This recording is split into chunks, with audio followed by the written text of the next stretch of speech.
सभी गोपियों ने बहुत ही मंगल गोपी गीत का गायन किया। सभी ने अपनी भावनाएं प्रकट की।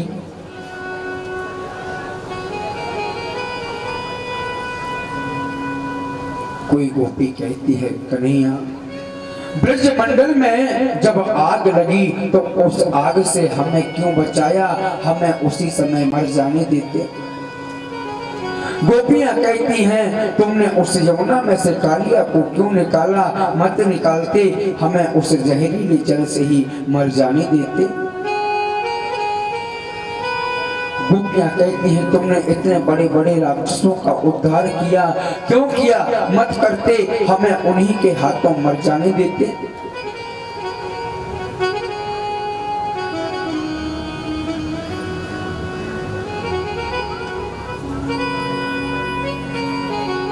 बहुत सुंदर गीत उन्होंने गाया। नाम पहरो दिवस निशि ध्यान तुम्हार कपाट, लोचन निज पद जंत्रिका प्राण जाहि कही बात।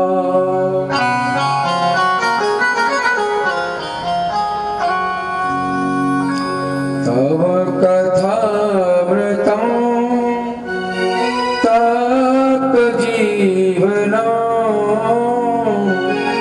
कविभिरीडितं कल्मषापहम्।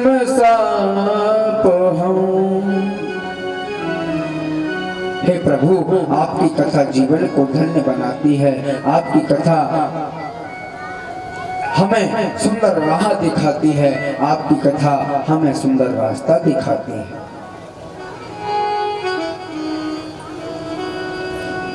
इसलिए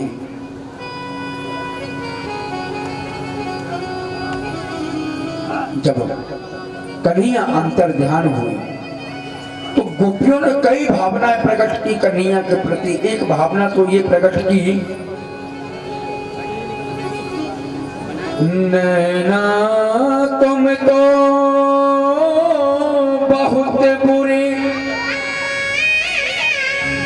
तुमसे बुरा नहीं कोई, आप ही प्रीति लगाते हो, आप ही देते रहो।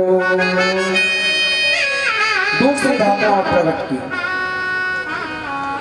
जो मैं इतना जानती,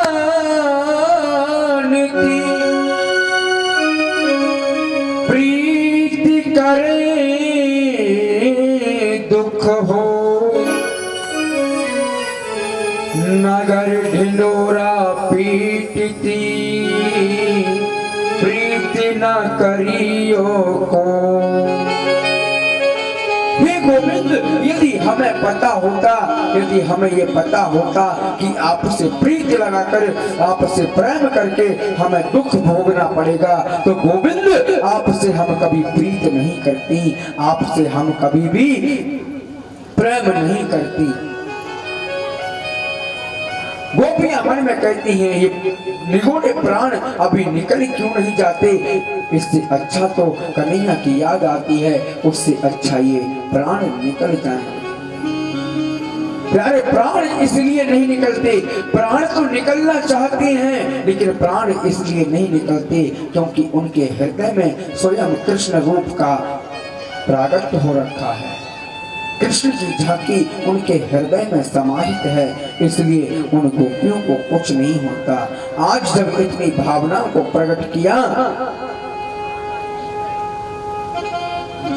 तो कन्हैया आज उन गोपियों के मध्य में प्रकट हो गए।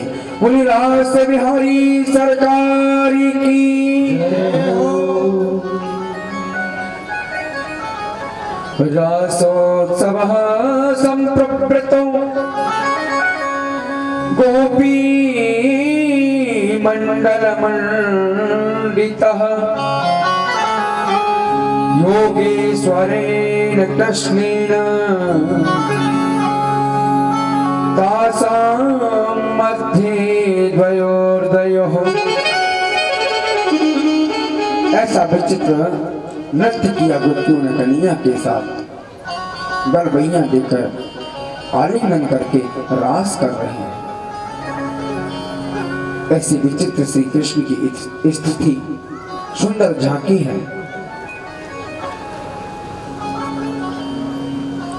आज वही रास में भगवान शंकर का आगमन हुआ। माता पार्वती से कहते हैं, देवी मुझे इस प्रकार सजा दो कि मुझे कोई पहचाने ना, और मुझे इस प्रकार सजाना कोई पहचाने ना। आज भोले बाबा से माता पार्वती कह रही है, बाबा मैं तुमको सजा तो दूंगी लेकिन जो सर्पों के हार तुम्हारे गले में लटक रहे हैं उनको कहाँ छुपाओगे? तुम्हारे कानों में जो बिच्छुओं के कुंडल हैं उनको कहाँ रखोगे? इतनी बड़ी बड़ी जटाएं हैं उन्हें कहाँ रखोगे? श्रृंगार तो तुम्हारा मैं एक से बढ़ के एक कर दूंगी, ऐसा ब्यूटी कर दूंगी तुम्हारे फेस को, बिल्कुल गिलो ही गिलो चमकेगा।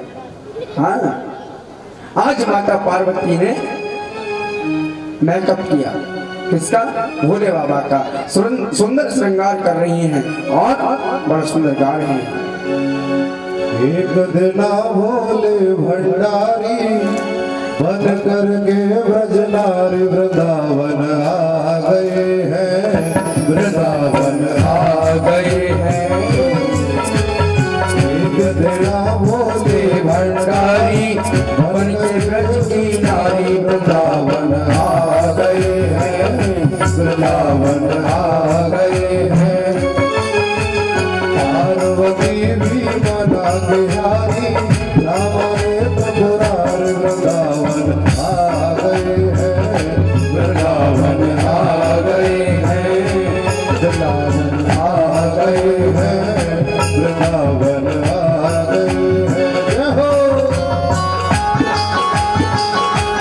जय हो।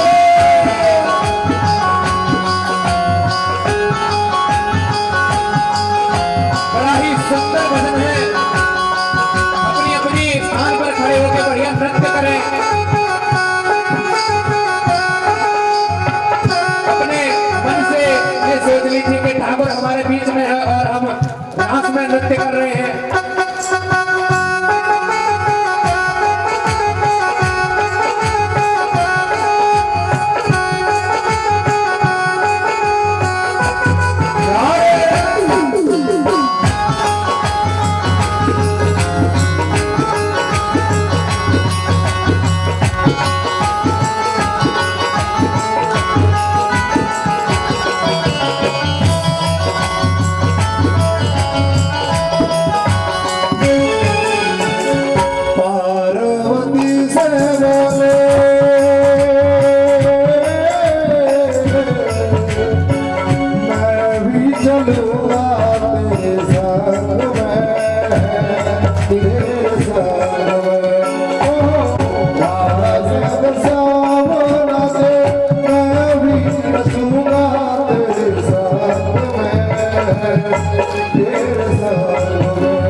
क्या कहते हैं?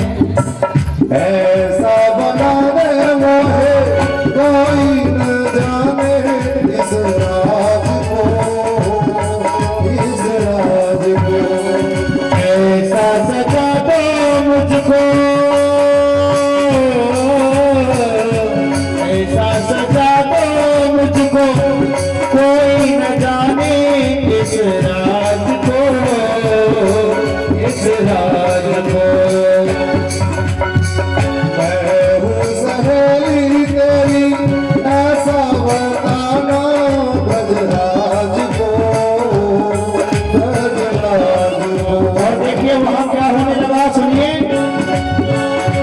माथे पर ओढ़े शंकर, माथे पर ओढ़े शंकर चुनरिया डाल के, माथे पर ओढ़े शंकर चुनरिया डाल के, भोला बन जाओ भोली घुंघटा निकाल के, भोला बन जाओ भोली घुंघटा निकाल के। माथे पर ओढ़े शंकर, माथे पर ओढ़े शंकर चुनरिया डाल के, भोला बन जाओ भोली घुंघटा निकाल के, भोला बन जाओ भोली घुंघटा निकाल के। ऐसा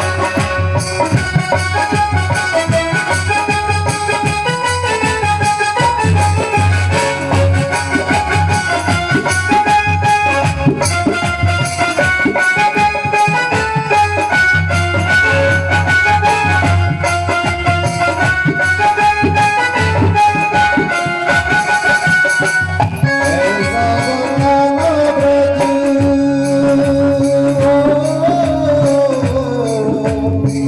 मैं हूँ सहेली तेरी, ऐसा बनाना ब्रजराज को, ब्रजराज को। क्या बोले कि तुम जब चलोगे कहाँ करोगे? पार्वती जी बोली शंकर भगवान से कि तुम जब चलोगे कहाँ करोगे? ये गंठी ये माला, ये गंठी ये माला,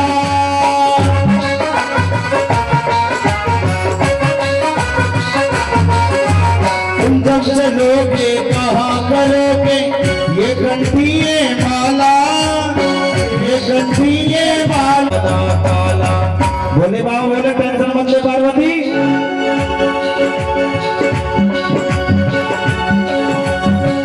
इन सबको रखूंगा मैं, इन सबको रखूंगा मैं थैला में डाल के, इन सबको रखूंगा मैं झोली में डाल के, भोला बन जाओ भोली घुंघटा निकाल के, भोला बन जाओ भोली घुंघटा निकाल के।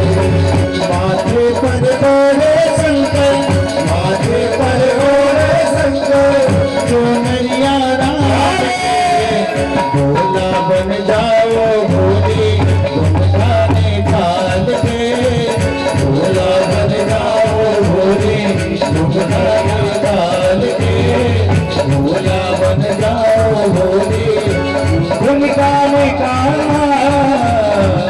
के।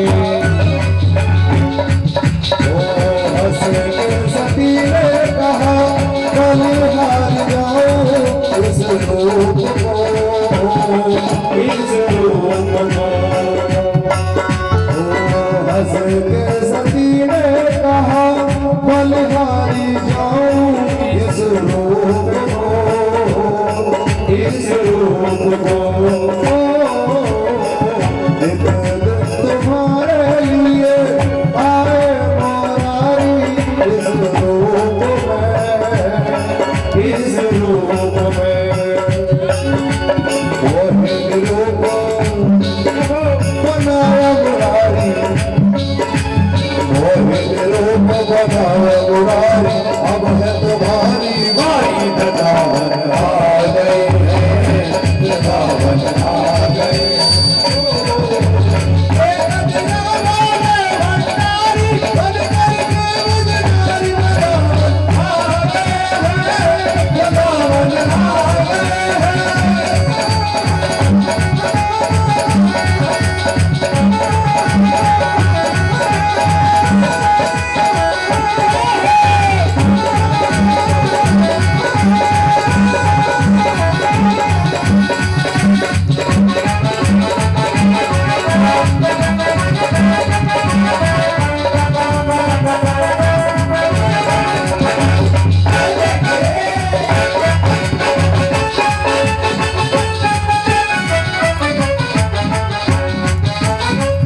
अच्छा बताइए किस किस को लगता है कि हम तुमको भी कन्हैया के साथ रास करना है, कन्हैया के साथ जिसको रास करना है।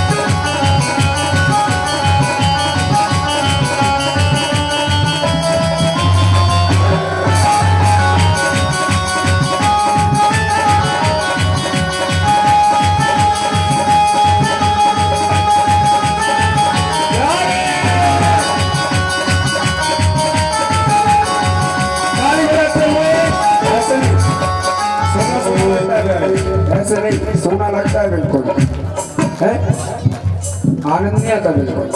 दोनों हाथ उठाइए ऊपर, जब तक भजन खत्म ना हो जाए। आखिरी कड़ी है भजन की, आखिरी कड़ी। देखो ये सोनी लग रही है जगह, हाथ क्या टूट गए, मक्खी मार रहे हैं।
महादेव की जय हो।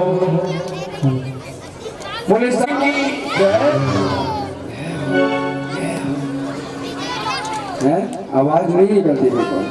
चलो छोड़ो, हम कहेंगे नहीं अब, आज और कल बिल्कुल नहीं कहेंगे। अपने मन से लगाना हो तो लगाना, जयकार नहीं बिल्कुल मत लगाना। हाँ, हमारी कॉन्सेप्ट की पर ये जो बार बार कहें, एक बार में समझ में नहीं आता।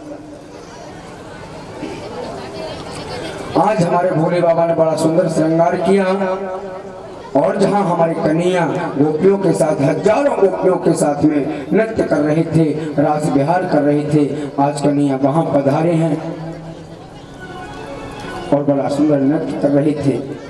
चुंदरी सिर पर डली हुई थी और प्यारे रास करते करते जैसे ही भोलेनाथ के सिर से चुंदरी निकली, नीचे गिरी, तो आज कन्हैया मंद मंद मुस्कुरा रहे हैं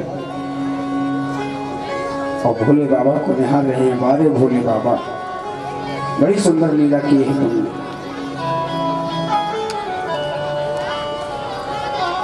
ईश्वराणां वचः सत्यं तथैव चरितं क्वचित् तेषां यत् स्ववचो युक्तं बुद्धिमास्तत् समाचरे।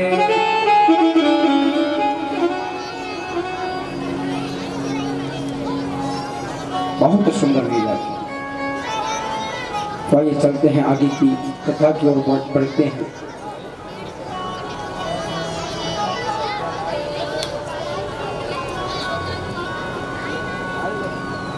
बहुत सुंदर प्रसंग था, बहुत सुंदर दृश्य भी था। अनन्य ममता विष्णु, अनन्य प्रेम संगता। इतना प्रेम गोपियों के हृदय में, इतना भाव गोपियों के हृदय में प्राकट हुआ कि कन्हैया के साथ में सब भान भूल गई और अपने पतियों को भी छोड़ दिया, अपने घर को भी छोड़ दिया और सदैव कृष्ण की प्राप्ति करने में तत्पर हो गई। आगे की कथा को स्थगित करते हैं, बढ़ावा देते हैं। कन्हैया आज वृंदावन में है और उधर मथुरा में बैठा है कौन? कंस, और तक लगा रहा है कब में मुझे मौका मिले और कब मैं कृष्ण को मारूं।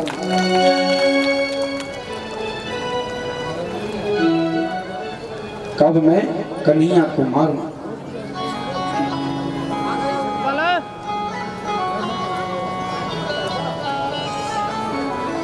आज रात्रि के समय महाराज कंस अपने महल में बैठे हुए थे। रात्रि के समय में ही महाराज कंस ने बाबा काका अक्रूर को बुलाया।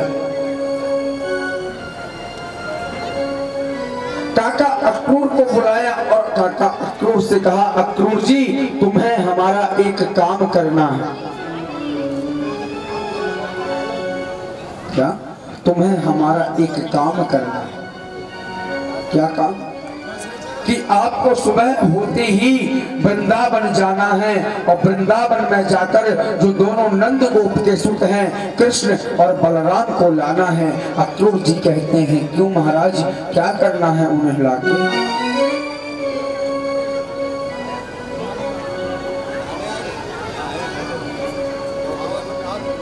कंस कहता है कि आपको इससे क्या मतलब, जितना हम कहें उतना करो।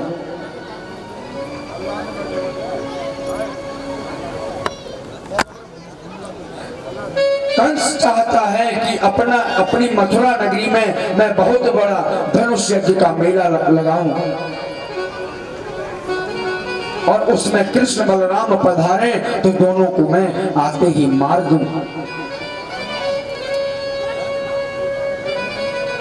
अक्रूर जी को कह रहे हैं कि तुम्हें सुबह जाना है वृंदावन और वृंदावन से दोनों कृष्ण और बलराम को लाना है। अक्रूर जी घबराए, यदि मैं इससे कंस से मना करता हूं कि मैं नहीं लाऊंगा तो कंस खुद मुझे मार डालेगा। इसलिए आज अक्रूर जी ने महाराज कंस से हाँ कर दिया कि महाराज मैं लेके आ जाऊंगा।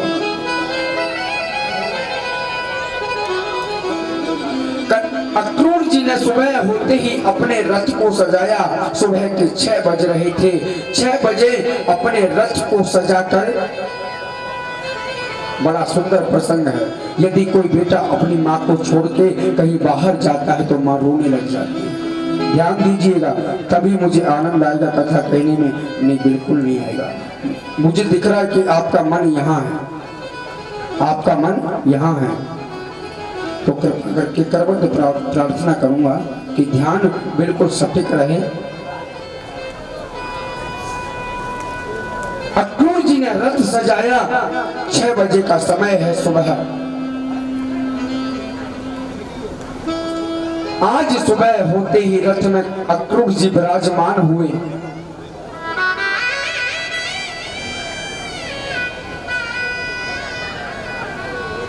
अक्रूर जी रथ में विराजमान है। मथुरा से वृंदावन के लिए सिर्फ आधा घंटे का रास्ता है। और जैसे ही अक्रूर जी अपने रथ में बैठकर वृंदावन की ओर जाने लगे तो रथ में बैठते ही अक्रूर जी की समाधि लग गई। अक्रूर जी की समाधि लगी और मन ही मन में अपने सोच रहे हैं कि आज मैं वृंदावन जाऊंगा, आज मैं कन्हैया के दर्शन करूंगा, आज मैं कन्हैया के चरणों में प्रणाम करूंगा। ना जाने कितने भाव अक्रूर जी अपने मन में प्रकट कर रहे हैं। प्यारे, जहां पर मथुरा से वृंदावन के लिए आधा घंटे का समय लगता है, आज उन्हीं अक्रूर को आधा घंटे की जगह 8 घंटे का समय लगा। सुबह 6 बजे के चले और शाम के 5 बज गए। गोधूली की बेला है। कृष्ण और बलराम गौचारण करके लौट रहे हैं, गैया चराकर लौट रहे थे।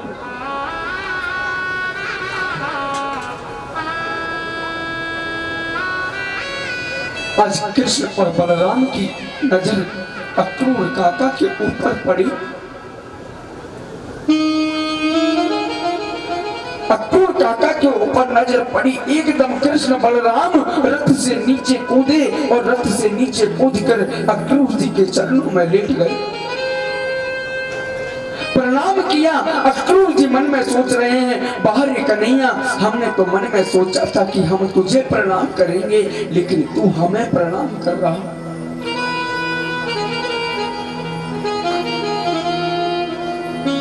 गोधूली की बेला है, सायंकाल का समय है। आज कृष्ण बलराम का अक्रूर काका को अपने साथ लेके घर लेके आए और महल में प्रवेश किया। नंद बाबा भी अपने घर हैं, घर में बैठे हुए हैं। माता यशोदा अपने रसोई घर में भोजन बना रही है। थोड़ा समय और व्यतीत हुआ। थोड़े समय व्यतीत होने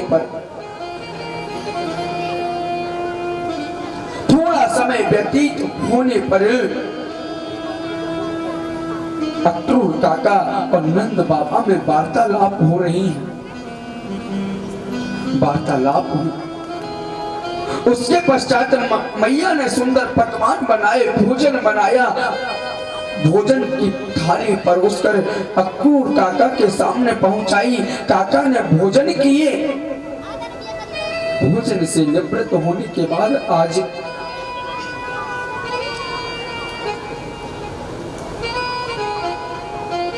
भोजन से निवृत्त होने के बाद आज काका अक्रूर, नंद बाबा, कन्हैया और बलराम चारों बैठे हैं।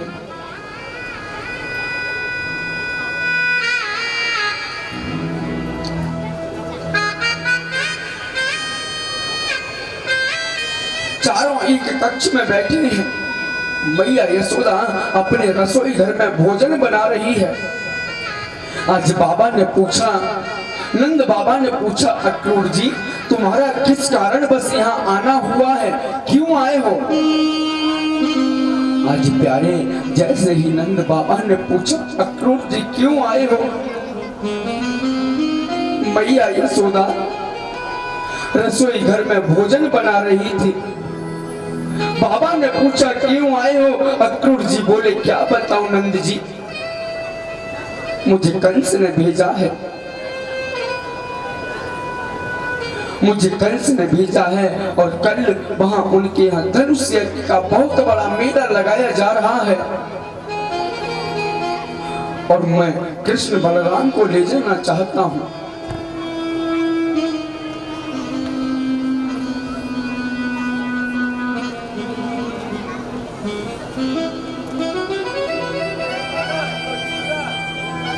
आज कृष्ण बलराम दोनों को ले जाना चाहता हूं। मैया रसोई घर में भोजन बना रही थी। मैया ने जैसे ही सुना कि ये मेरे कृष्ण और बलराम को लेने आया है, मैया ने ये शब्द सुनते ही एक कौर अपने हाथ में तोड़ा था खाने के लिए प्यारे, और जैसे ही मुख में देने को हुई, मैया ने सुना कि मेरे कृष्ण बलराम जाने वाले हैं। तुरंत मैया के हाथ से कौर नीचे छूट गया। मैया दौड़ी दौड़ी महल में गई। महल में जाकर अक्रूर जी से बोली, बाबा यदि मेरे प्राणों की आवश्यकता हो, अगर मेरे प्राणों की आवश्यकता हो तो अभी ले जाओ, लेकिन मैं अपने दोनों आंखों के तारों को तुम अपने से दूर नहीं होने दूंगी। बाबा मैं अपने कृष्ण और बलराम को दूर नहीं जाने दूंगी। अगर मेरे प्राणों की आवश्यकता हो तो तुम ले सकते हो।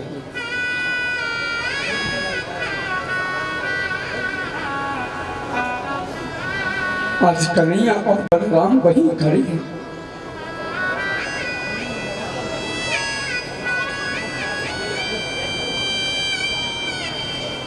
कन्हैया ने बाबा की अंगुली पकड़ी।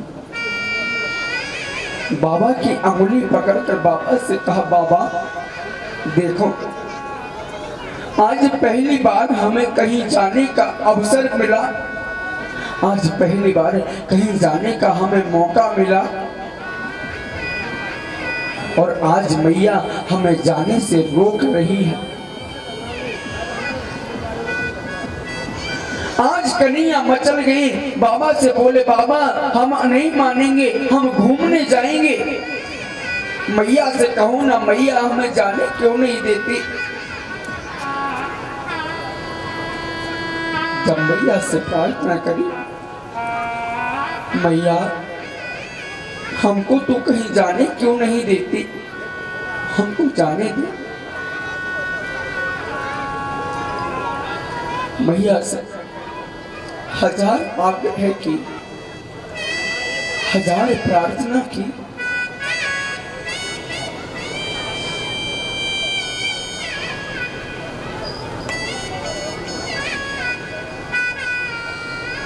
आज मैया को बाबा ने समझाया, देवी तुम चिंता मत करो, कल जाएंगे और जल्दी ही लौट के आ जाएंगे। आज रात्रि में सभी सोए हुए हैं, नंद बाबा सोए हुए हैं, माता यशोदा सोई हैं, अक्रूर जी सोए हैं, कृष्ण बलराम दोनों सो रहे हैं। रात्रि में ही सारे ब्रजवासियों को पता चला कि कोई परदेसी हमारे कृष्ण और बलराम को लेने आया है, हमसे दूर करना चाहता है प्यारे। तो सभी ब्रजवासी माँ यशोदा के महल के चारों तरफ आकर बैठ गए, हजारों की संख्या में बैठे हैं।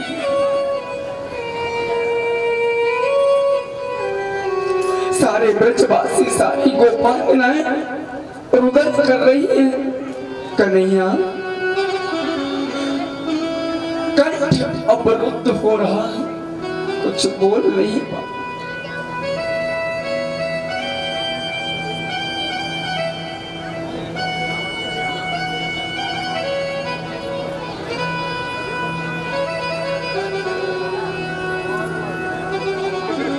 सारे ब्रजवासी माँ यशोदा के महल के चारों तरफ बैठे हैं। गोपियां रुदन करती हैं लेकिन कुछ बोल नहीं पाती।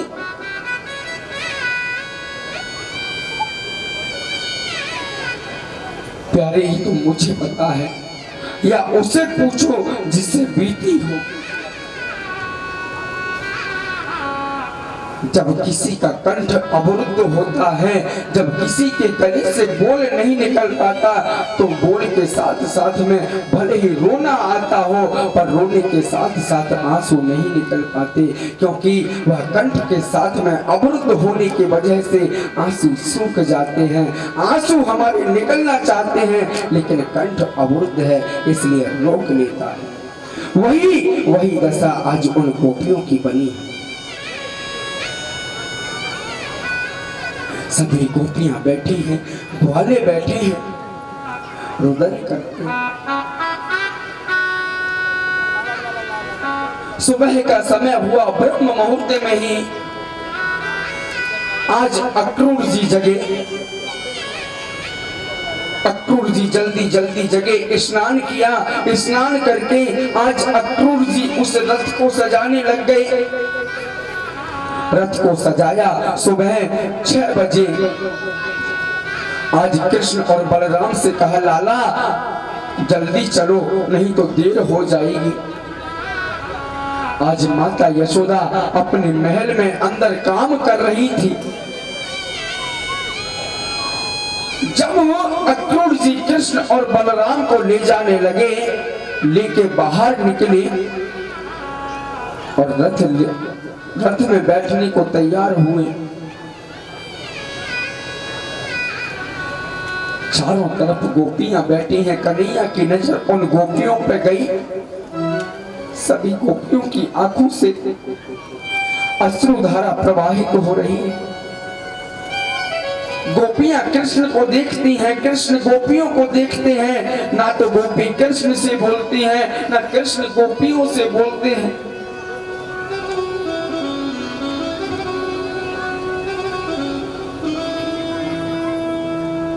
दोनों ही दोनों से नहीं बोलते।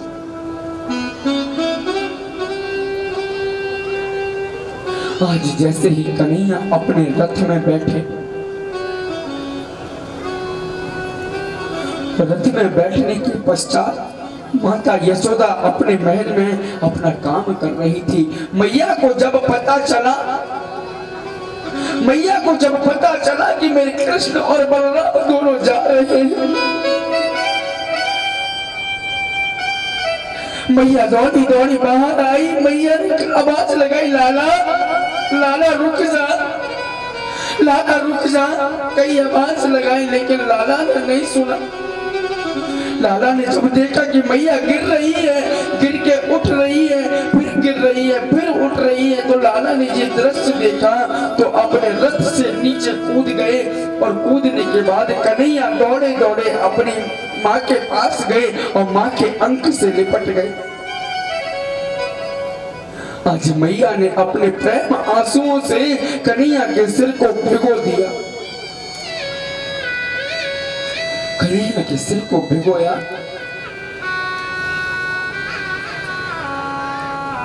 आज मैया यशोदा कन्हैया से कहती है, कन्हैया तू जा रहा है, कोई दिक्कत नहीं, तू जा, मैं तुझे नहीं रोकूंगी, लेकिन मेरी एक बात याद रखना। कन्हैया कहते, मैया कौन सी बात? एक बात याद रखना कन्हैया, जब तूने मेरी दादी नानी के जमाने की मटकी फोड़ी तो मटकी फोड़ने के बहाने मैंने तो को ओखर के बांध दियो कन्हैया। अगर तो को ये बात मथुरा में जाके याद आवे गोविंद तो अपनी मैया देवकी ते मत कहियो। कन्हैया कहते, मैया मेरी दूसरी मैया और कोई ना है, मैं तो को ही जानू और तू ही मेरी मैया है, ना तो देवकी मेरी मैया है, सिर्फ यशोदा मेरी मैया। आज कन्हैया कहते हैं, मैया यशोदा कहती, कन्हैया तो को दूसरी बात हो या और याद आवे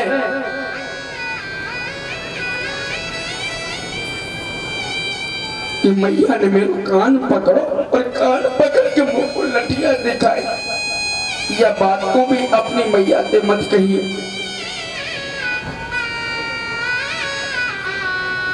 आज कन्हैया चुपचाप खड़े हैं। थोड़ी देर बाद जब कन्हैया बोले, मैया तू चिंता मत कर, मैं जल्दी लौट के आ जाऊंगा। मैया कहती, लाला कब आवेगा? कन्हैया ने एकदम कुछ नहीं सोचा और अब एकदम अपने मुख से कह दिया, मैया मैं परसों लौट के आ जाऊंगा, मैं परसों आ जाऊंगा। आज अपनी मैया को परसों का आश्वासन दे दिया और वहां से चल दिए। और आज जब चलने लगे, रथ में बैठे कन्हैया, रथ में जैसे ही बैठे, रथ चलने को तैयार हुआ, रथ के सामने जाकर सारी गोपियां लेट गई। सारी गोपियां लेटी हुई हैं। कन्हैया नीचे रथ से उतरे, गोपियों के सामने जाकर खड़े हुए, गोपियों को हाथ जोड़े, गोपियों को प्रणाम किया। है गोपियों, मैं तुम्हें प्रणाम करता हूँ, कभी भी मैं तुम्हारे ऋण से उसरण नहीं हो सकता। इसलिए गोपियों, यदि मैं आज वृंदावन छोड़कर मथुरा नहीं जाऊंगा तो आगे की लीलाएं समाप्त नहीं हो पाएंगी। मुझे मथुरा जाना है और मथुरा जाकर बड़े बड़े राक्षसों का, दानवों का सर्वनाश करना है। गोपियों, ये तो आपको पता ही है। और तुम सोचती हो कि मैं वापस लौट के नहीं आऊंगा, तो चिंता मत करो, मैं अवश्य वापस लौट के आऊंगा। और तुम कहो कि कब आऊंगा, तो मैं परसों लौट के आऊंगा। यही आश्वासन अपनी मैया को दिया कि मैं परसों आऊंगा, और यही आश्वासन उन गोपियों को दे दिया कि मैं परसों लौट के आऊंगा। आज कन्हैया सभी ब्रजवासियों से और अपनी माँ यशोदा से विदाई ले रहे हैं और क्या कह रहे हैं? कृष्ण लेते हैं ब्रज से विदाई की, कोई हमें याद ना करे। कृष्ण लेते हैं ब्रज से विदाई के, कोई हमें याद ना करे। कृष्ण लेते हैं ब्रज से विदाई की, कोई हमें याद ना करे। कृष्ण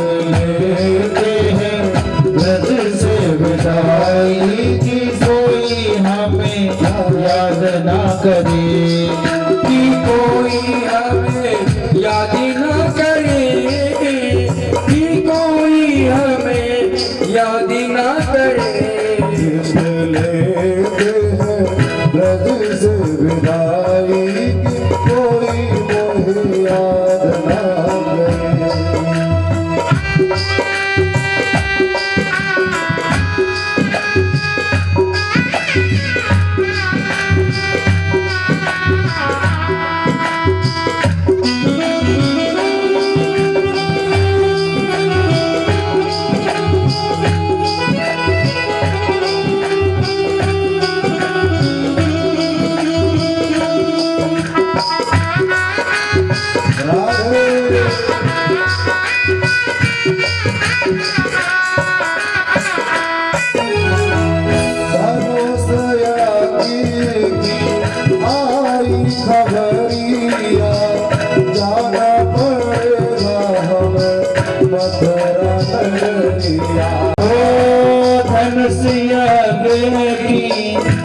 आई खबरिया, जाना पड़ेगा हमको मथुरा नगरिया।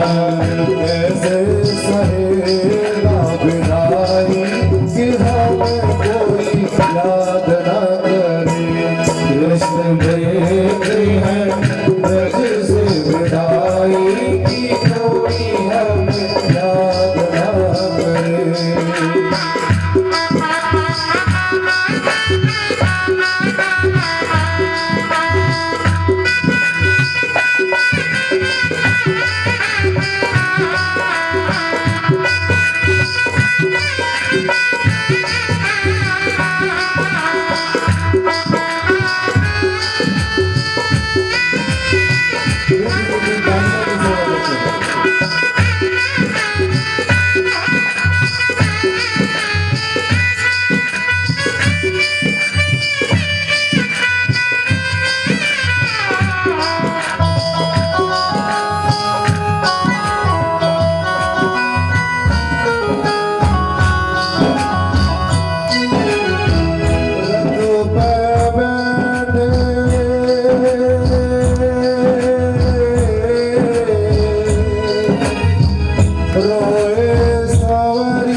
याद ना करे।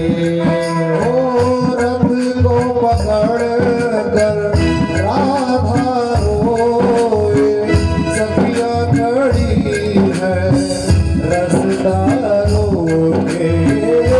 रथ को पकड़ कर राधा रोए, सखिया खड़ी है रास्ता रोके।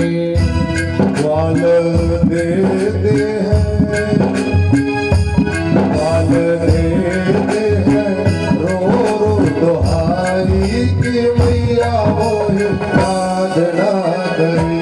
कृष्ण लेते हैं ब्रज से विदाई कि कोई हमें याद ना करे।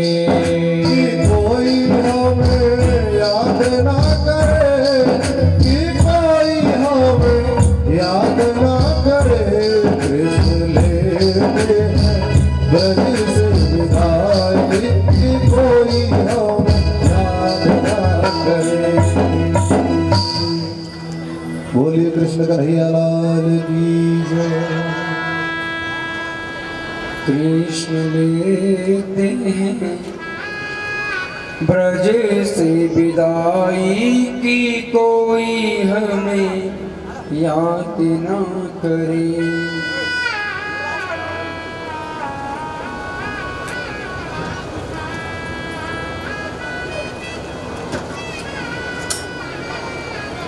आज कन्हैया सभी ब्रज विदाई ले रहे हैं, मैया यशोदा से विदाई ले रहे हैं।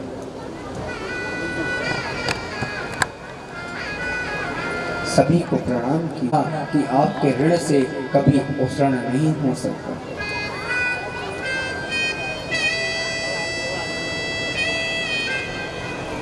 आज अक्रूर जी रथ में बैठे, कृष्ण बलराम रथ में बैठे, तो एक सखा और रथ में बैठे, नंद बाबा भी साथ में हैं। अक्रूर जी ने घोड़ों की लगाम संभाली और वहां से मथुरा के लिए प्रस्थान किया, मथुरा के लिए चलने लगे। प्यारे, जब वहां से रथ चला, रथ चलने के पश्चात जब तक रथ के पहियों से उड़ती हुई धूल, रथ के पहियों से उड़ती हुई धूल जब तक ब्रजवासियों को चमकती रही, तब तक कोई भी ब्रजवासी वहां से नहीं गया। और जब धूल उड़ना बंद हुई, रथ दिखाना बंद हुआ, फिर वहीं से सभी गोपियां, सभी ग्वाल वहां से अपने अपने घर चले।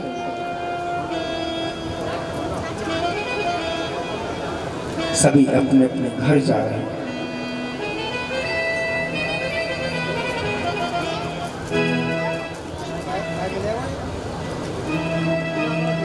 आज अक्रूर जी कन्हैया को लेकर मथुरा पहुंचे हैं।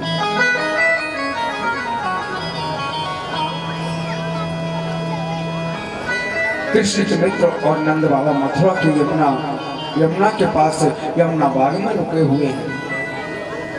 कृष्ण बलराम ने जाकर उन्हें प्रणाम किया। नंद बाबा बहुत प्रसन्न हुए।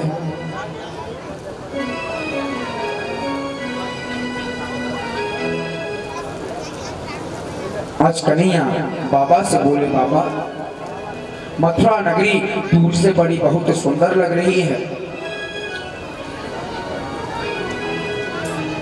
अगर आप कहो तो हम या मथुरा नगरी में भ्रमण करके आवें, भ्रमण करने जावें।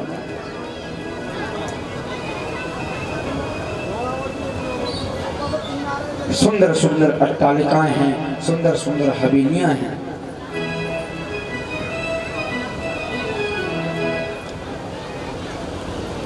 आज अक्रूर जी भी कन्हैया से कहते हैं, कन्हैया थोड़ी ही दूर पे हमारा भी यही एक छोटी सी कुटिया है, अगर आपकी कृपा हो जाए तो आप हमारी कुटिया में भी पदार्पण करना। कन्हैया बोले, अक्रूर जी चिंता मत करो, यदि हमें समय मिला तो हम अवश्य आपके घर आएंगे।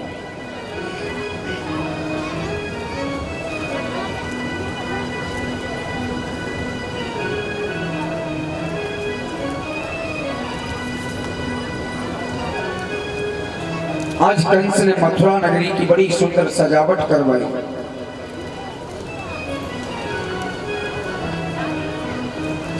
लोगों को निर्देश दिया कि मार्ग में कृष्ण बलराम का कोई स्वागत ना करे।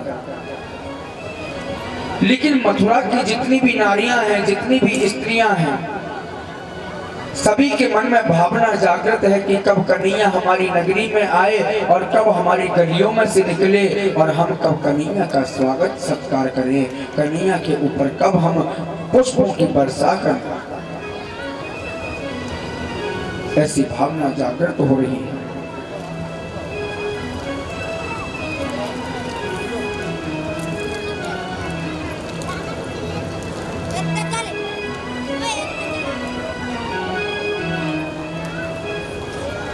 आज कन्हैया ने जैसे ही बाबा से कहा कि हम मथुरा नगरी में भ्रमण करने जाएंगे, तो आज बाबा ने मना कर दिया, लाला तू अकेला नहीं जाएगा, अगर तुझे जाना है तो अपने भैया बलराम को अपने साथ लेके जाओ। आज बाबा ने बलराम को बुलाया और बलराम से कहा, लाला तू बड़ो है या लिए तू छोटे भैया के साथ जा और मथुरा नगरी में भ्रमण करके आओ और जाकर ध्यान रखियो, ये छोटो सो कन्हैया है, काउते उल्टो सीधो ना बोल दे, और काउते उल्टो सीधो बोल गई तो झगड़ो है जाएगा। बलराम जी कहते, बाबा तुम चिंता मत करो, मैं संग जातो रहो हूँ, ऐसी कोई बात ना बनेगी। आज कृष्ण और बलराम अपने सखाओं के साथ मथुरा नगरी में भ्रमण करने जा रहे हैं। जैसे मथुरा नगरी में प्रवेश किया तो एक छोटो सो सखा कन्हैया से बोला, अरे कन्हैया तू कहाँ जा रहे हो है? कन्हैया बोले, लाला तुमको ना पता, हमारी जो मथुरा नगरी है ना, या मथुरा नगरी में हमारे मामा कंस को बहुत बड़ो महल है, सो बिन ने हमको बुलाया है तो उनके यहाँ हम जा रहे हैं।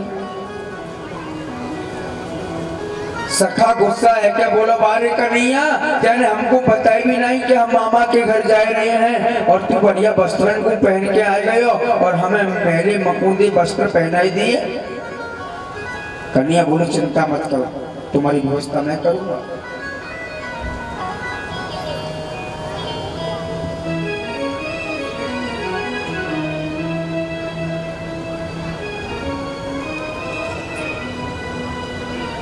तुम्हारी व्यवस्था मैं करूंगा। आज कन्हैया अपने मित्रों को, अपने सखाओं को लेके कहां पहुंचे? जहां धोबी घाट था, जहां महाराज कंस के कपड़े धुला करते थे।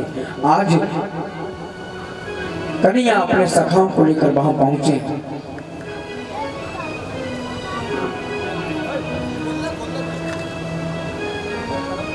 अब जैसे ही प्यारे कन्हैया वहां पहुंचे